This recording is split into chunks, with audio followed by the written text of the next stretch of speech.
नीरज भैया जिंदाबाद जिंदाबाद जिंदाबाद। नीरज भैया मत घबराना, जनता तेरे साथ है। अस्ता पंचायत के जनता जिंदाबाद जिंदाबाद जिंदाबाद। अस्ता पंचायत वार्ड नंबर 18 के वार्ड सदस्य कैसा हो, नीरज भैया जैसा हो। Music by Manoj अलवेला।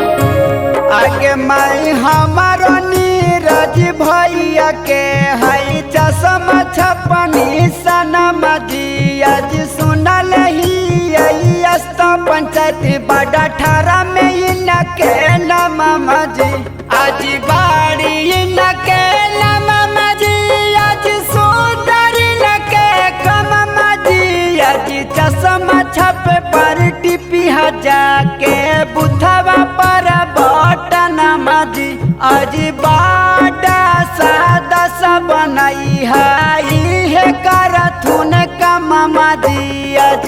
दोस्तों, जात पात का भेद नहीं, मानवता धर्म हमारा है।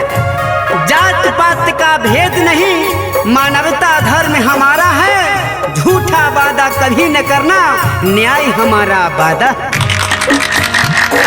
4 नंबर पर बटन दबाना है, नीरज भैया को जिताना है। चश्मा छाप जिंदाबाद जिंदाबाद जिंदाबाद। जहां भी देखे चश्मा छाप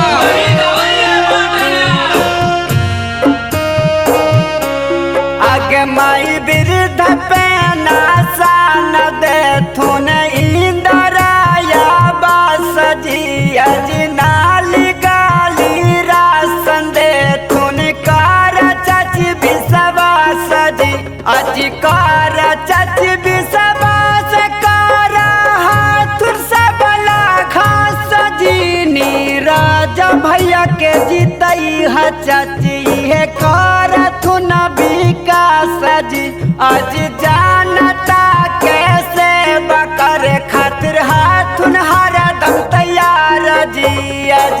दोस्तों, कि जितना ही नहीं है लक्ष्य हमारा विकास कार्य को चरम तक पहुंचाना है।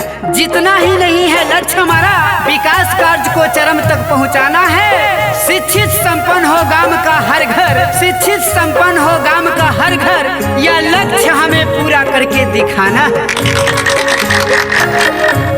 आगे माइया सतापन चाची के जनता जोड़ा हाथ ने हथवा जी आज दे दा चाची दे दा चाची नीरज भैया के सथवा जी आज नीरज भैया के सथवा जी आज मिली सबके हकवा जी चूना बचिन्हानी सनम कई चश्मा न कर छपवा जी आज बाड़ा सादा साइन के बनई हादी चाची सथवा जी आज।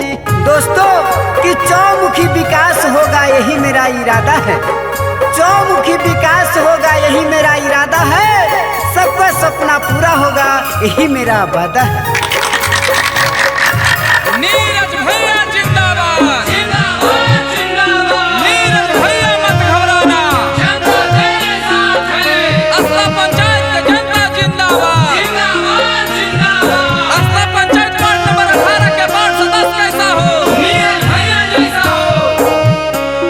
आगे माई माँ जादूरा किसान सोना छात्र नौजवान मजी आज नीरज भैया के जीतई है चाची है करथुन कालिया नाम जी आज करथुन कालिया नाम चश्मा छपी पट्टी पिहा बटन जी आज राखी हाधाया नाम चाची माना मोरा कहा नाम जी आज सुनल ही अस्ता पंचायत बड़ा 18 में इनके नाम जी आज बाड़ी इनके नाम जी आज सुंदर इनके कम जी आज या बारी बनई है दीदी नीरज भैया के बाद सदस्य जी आज सुनल ही अस्ता पंचायत बड़ा 18 में इनके